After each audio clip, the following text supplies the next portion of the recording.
بسم الله الرحمن الرحيم، والصلاة والسلام على سيدنا رسول الله من قناة خالد عبد النبي على اليوتيوب.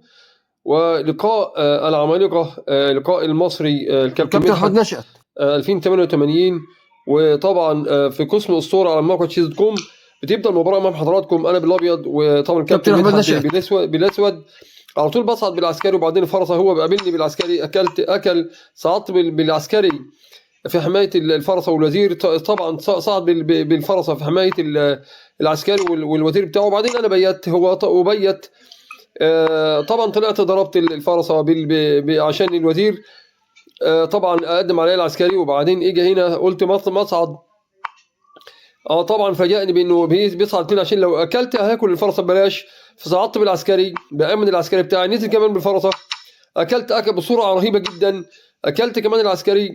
طبعا يعني مش عارف هو ما عادش قدامه ولا انه ياكل مثلا بالفيل، بيتهيألي كده. وفعلا اكل بالفيل. فالمهم انا صعدت هنا طبعا بالوزير عشان اضرب